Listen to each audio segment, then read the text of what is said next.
जब आप शेयर्स को री इशू कर रहे होते हैं तो ऑब्वियस सी बात है, यहाँ पे जब री इशू करेंगे आप शेयर्स को, तो यहाँ पे फिर वो किस्तों वाला मामला नहीं होगा, इंस्टॉलमेंट पे नहीं करेंगे आप, लमसम बेसिस पे होता है। लेकिन अब ना शेयर्स की जो है ना वो फेस वैल्यू में छेड़खानी हो सकती है, पेड अप वैल्यू में चेंज आ सकता है। ठीक है, अब पहले जर्नल एंट्री सीखते हैं, फिर आगे बात करेंगे कि सर मान लीजिए जब हमारा री इशू होगा तो फिर से तो शेयर्स जब भी पैसा आएगा तो हमारे अकाउंट में ही तो आएगा। तो आप लिखेंगे बैंक अकाउंट डेबिट, और यहाँ पे कोई एप्लीकेशन की एंट्री नहीं होगी क्योंकि आपने पब्लिक को इशू तो किया ही नहीं है, ये ऑलरेडी जो शेयर होल्डर्स होते हैं उनको ही ऑफर किया जाता है ये। तो bank account debit to share capital account, क्या एंट्री बनती है बेटा? Bank account debit to share capital account. ऐसी एंट्री तब करेंगे जब आपने शेयर्स को पार पे इशू किया है। प्रीमियम पे क्या होता है, तो नीचे क्रेडिट में टू सिक्योरिटी प्रीमियम रिजर्व भी आ जाता। तो आपने जो फोरफिटेड शेयर थे उसे री इशू कर दिया, ध्यान से देखेंगे। अब आप शेयर को री इशू करेंगे तो अब आप यहाँ क्या लिखेंगे बेटा? एंट्री यही होगी, ध्यान रखेंगे बस, bank account debit to share capital account, shares को री इशू करने का। तो बेटा यहाँ पे आप लिखेंगे number of reissue shares, forfeited share नहीं, कौन से शेयर? कई बार फोरफिटेड शेयर्स और री इशू शेयर्स में डिफरेंस होता है। मान लीजिए मैंने फोरफिट किया 500 शेयर्स, लेकिन मैं दोबारा जब री इशू कर रहा हूं तो 500 नहीं कर रहा हूं, उसको रख लिया है, उसमें से 200 शेयर्स ही री इशू कर रहा हूं। तो फोरफिटेड शेयर री इशू शेयर्स में डिफरेंस है, कई बार री इशू शेयर्स फोरफिटेड से कम होता है, लेकिन री इशू शेयर्स कभी भी फोरफिटेड शेयर से ज़्यादा नहीं हो सकता। जितना आपने फोरफिट किया उससे ज़्यादा री इशू नहीं कर सकते, इक्वल कर सकते। तो आपके पास है bank account debit to number of reissue shares, और यहीं पे जो number of reissue shares है आप यहाँ पे लिखेंगे।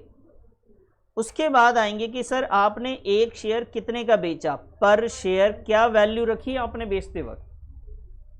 ठीक है जी, जो पर शेयर है वो आपके क्या चार्जेस हैं। दूसरी जो चीज़ आ रही है यहाँ पे वो आएगा बेटा पेड अप वैल्यू। कौन सी वैल्यू बेटा? Paid up value. वैसे ही काम करता है जैसे पहले फेस वैल्यू काम कर रहा था ना, कि आपने 10 रुपये का शेयर दिया है, तो ये उसी टाइप से काम कर रहा होता पेड अप वैल्यू। कि पेड अप वैल्यू जो है, अब उसे फेस वैल्यू नहीं बोल सकते क्योंकि एक शेयर की फेस वैल्यू अलग थी, यहाँ पे हम पेड अप, लेकिन हाँ कुछ ना कहा जाए तो पेड अप वैल्यू हमेशा किसके बराबर होता है? फेस वैल्यू के बराबर ही होता है, वरना क्वेश्चन बताता है। अगर कहीं पे ऐसा लिखा हुआ है फुल्ली पेड अप, तो इसका भी मतलब क्या है बेटा? Equal to face value. Paid up value generally आपको दे दिया जाता है और उसके बाद क्वेश्चन को सॉल्व किया जाता है। देखो पेड अप वैल्यू का मतलब ये है कि जैसे मेरा एक फ्लैट था, एक ज़मीन थी भाई 100 गज की, मैंने किसी को बेचा और उसने क्या करा, 1-2 किस्त दिए, उसके बाद 1 साल लटका दिया, दिया ही नहीं।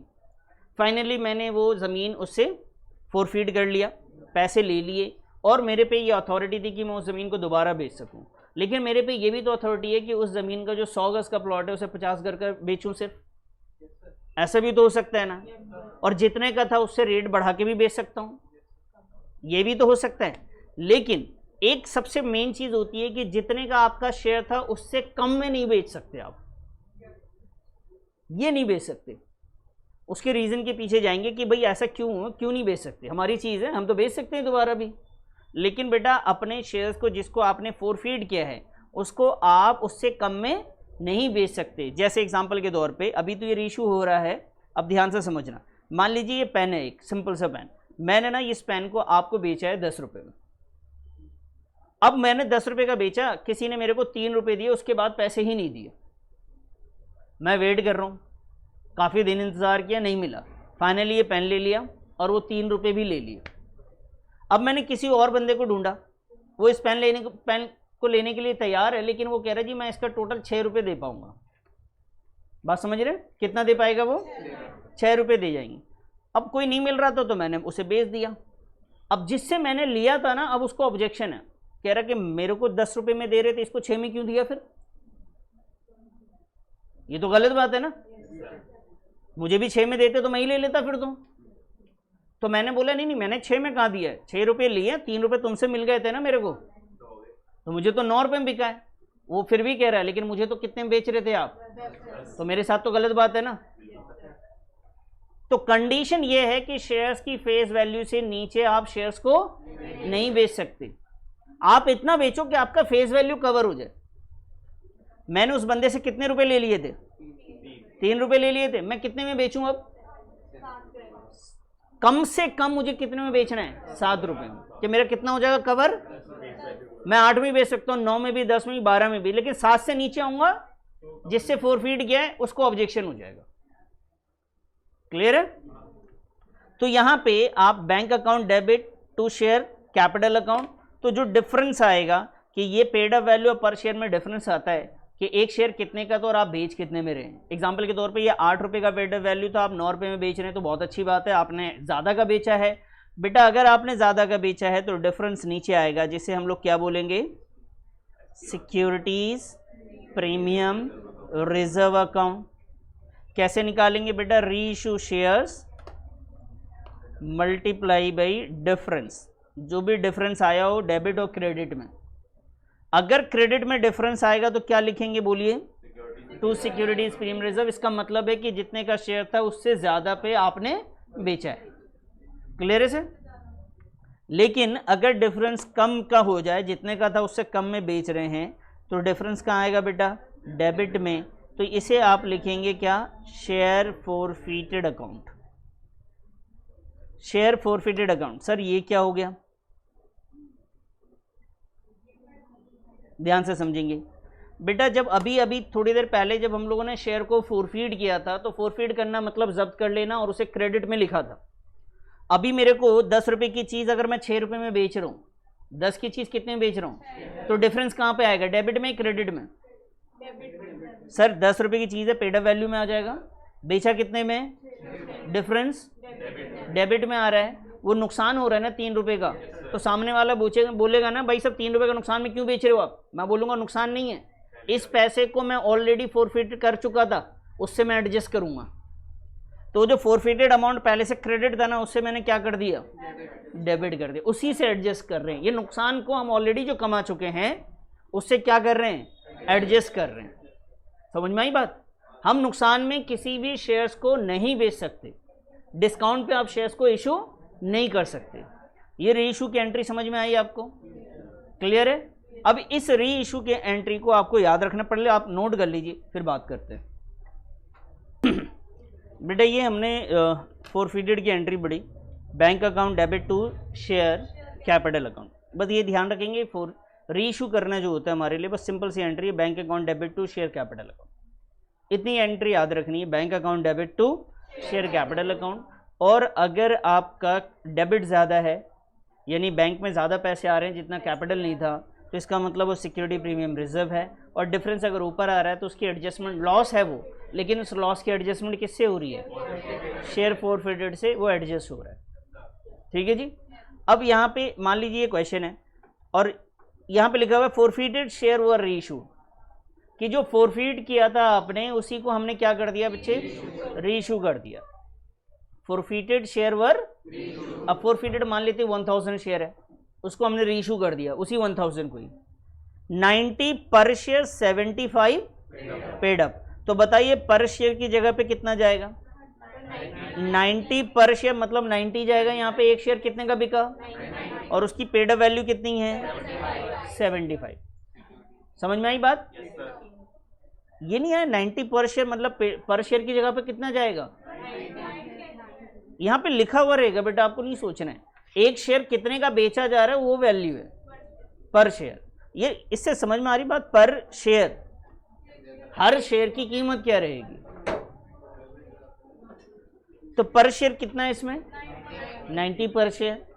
तो बेटा एक शेयर 90 रुपए का बेचा गया, तो पर शेयर को रिप्लेस करके यहाँ पे वैल्यू कितनी आ जाएगी, और पेड अप वैल्यू को रिप्लेस करके 75। तो अब मुझे बताओ डिफरेंस कहाँ दिखेगा, आप कहाँ दिखेगा, क्रेडिट में आएगा, तो उसे क्या लिखेंगे, security premium reserve account. Clear है। और वो डिफरेंस में कितना आएगा, 15 आ जाएगा। समझ में आई बात। कई बार यही चीजें चेंज हो जाती हैं। यहाँ पे पर शेयर जो है वो 70 हो सकता है, और पेड अप कितना हो सकता है 90, 80, ये आपको दे रखा होगा, आपने सोचना नहीं है। तो यहां पे अगर पर शेयर 80 है, मैं एग्जांपल के तौर पे ले लूं आपके सामने कि जी 80 पर शेयर और ₹80 पेड अप, ऐसा लिख लिया। पेड अप कितना है बेटा? 60। 80 पेड अप है, सॉरी 80 पेड अप है, 80 पर शेयर है। बताओ डिफरेंस आया? नहीं आएगा। ना सिक्योरिटी प्रीमियम रिजर्व आया, ना शेयर फॉरफिटेड आया। क्लियर है? ये रीइशू था, समझ में आई रीइशू? इसके बाद हम लोग सीखते हैं कैपिटल रिजर्व। क्या सीखते हैं? कैपिटल रिजर्व में चीज़ों को हम कैसे ट्रांसफ़र करते हैं, इसको हमें ध्यान देना होता है। लेकिन उससे पहले हमें, एंट्री करने से पहले हमें चीज़ों को और कुछ समझना है, और ध्यान दीजिएगा क्या है वो। देखिए बच्चे, एक टॉपिक होता है मैक्सिमम, जो है मैक्सिमम आप डिस्काउंट कितना देंगे शेयर जब रीइशू करेंगे, और कितने पर रीइशू करेंगे, इस बात से रिलेटेड कई क्वेश्चंस आते हैं, तो उसको आप ध्यान से देखिएगा। जैसे एक एग्जांपल के तौर पे मान लो कि एक शेयर थी जिसकी कीमत ना फेस वैल्यू 10 रुपये का था। बंदे ने क्या करा, एप्लीकेशन है, अलॉटमेंट है और फाइनल है, ये 3 है और ये 4, टोटल कितना हो गया बेटा? उसने ये दे दिया, ये मांगने पे नहीं दिया, और ये भी नहीं दिया। आप मुझे बता सकते हो मैक्सिमम डिस्काउंट मैं कितना दे सकता हूं, और मैक्सिमम री इशू प्राइस क्या रख सकता हूं? मिनिमम, सॉरी मिनिमम लिख दूंगा इसे, मिनिमम री इशू शेयर्स क्या रख सकता हूं? बताइए क्या होगा मैक्सिमम डिस्काउंट? क्लियर है नहीं बात? मैक्सिमम डिस्काउंट 3 होगा, और maximum reissue price, minimum reissue price 7। नहीं बात समझ में आई बेटा? अगर 10 का शेयर है, ऑलरेडी 3 आ चुका है, तो आप जितना आ चुका है उससे ज़्यादा डिस्काउंट नहीं दे सकते। अगर मैं 10 में से 3 का डिस्काउंट दे सकता हूं, तो बोलूंगा भाई कम से कम आपको कितने में बेचना पड़ेगा? 7 पे बेचना पड़ेगा। समझ में आई बात? अब मैं अगर आपके सामने दूसरा एग्जांपल दे दूं कि भाई फेस वैल्यू हमारे पास 10 है, एप्लीकेशन है हमारे पास 1 रुपये का, अलॉटमेंट है हमारे पास 3 का, और फाइनल कॉल है हमारे पास 6 का। इसमें भी प्रीमियम है, इसमें भी प्रीमियम है, इसमें भी प्रीमियम है। ये मांगा है मिल गया, ये मांगा है हमें नहीं मिला, ये मांगा हमें नहीं मिला। मुझे बताइए इसमें मैक्सिमम डिस्काउंट क्या होगा? बोलिए बेटा। Maximum discount 1। अच्छा, रीइशू प्राइस मिनिमम 9। समझ में आ गई बात? कोई डाउट तो नहीं? ठीक है। ऐसे ये क्वेश्चन है 43। आइए ज़रा कि मान लीजिए कि भैया हमने 10 रुपये का एक शेयर था हमारे पास, इशूड एट पार 10 रुपये। ओरिजिनली ये पार पे इशू हुआ था, 10 रुपये मतलब फेस वैल्यू है इसकी। On which application allotment money was 5 receive, 5 रुपये मिल चुके हैं, तो डिस्काउंट कितना दे सकते हैं? 5 दे सकते हैं। जितना मिला उससे ज़्यादा डिस्काउंट तो हम दे ही नहीं सकते। ठीक है जी। और मिनिमम प्राइस क्या होना चाहिए? 5 पर शेयर होना चाहिए, है ना? अच्छा जी, एक इसमें बात करें सेकंड में, ओरिजिनल शेयर कितने का था और इसे आपने प्रीमियम पे इशू किया था 1 रुपीज़ की। On which application allotment money including premium 5 was receive. कह रहे एप्लीकेशन अलॉटमेंट आ गया था, प्रीमियम के साथ आया था, तो फेस वैल्यू में से कितना मिला था आपको? 4 मिला था ना। प्रीमियम को तो साइड करो, कितना मिला था? अगर 4 मिला है तो आप मैक्सिमम डिस्काउंट कितना दे सकते हैं? कितना दे सकते हैं? 4 रुपये दे सकते हैं। और रीइशू प्राइस क्या रहेगा? 6 रहेगा। इसमें आइए 10 originally issued at a premium of 1 on which application allotment money excluding premium. कह रहे एप्लीकेशन अलॉटमेंट के पैसे मिले हैं लेकिन एक्सक्लूडिंग प्रीमियम वॉज 5, 5 रुपये मिल गए हैं। मैक्सिमम डिस्काउंट और रीइशू प्राइस क्लियर है? लिखोगे? लिख लो फटाफट इसको। अरे लिख तो लो, कम भूल जाओगे ना, बाद में दिक्कत हो जाएगी। कौन सा क्वेश्चन था? 43 का ए, मैक्सिमम डिस्काउंट और मिनिमम रीइश्यू प्राइस। तो जी मैक्सिमम डिस्काउंट फर्स्ट का बताइए, मिनिमम रीइश्यू 5, दूसरे का भी बेटा मैक्सिमम डिस्काउंट कितना है और मिनिमम रीइश्यू। सी का बताइए बेटा, मैक्सिमम डिस्काउंट ये 5 है, तो मिनिमम रीइश्यू है ना। मुश्किल, बहुत मुश्किल होता है यूपीएससी में तो आसान क्वेश्चन आते हैं पागल। ये क्वेश्चन 1 मार्कर होते हैं, जनरली एग्जाम में आते ही आते हैं। नहीं, प्रीमियम को इग्नोर करना होता है, प्रीमियम को वो आपको आता ही है।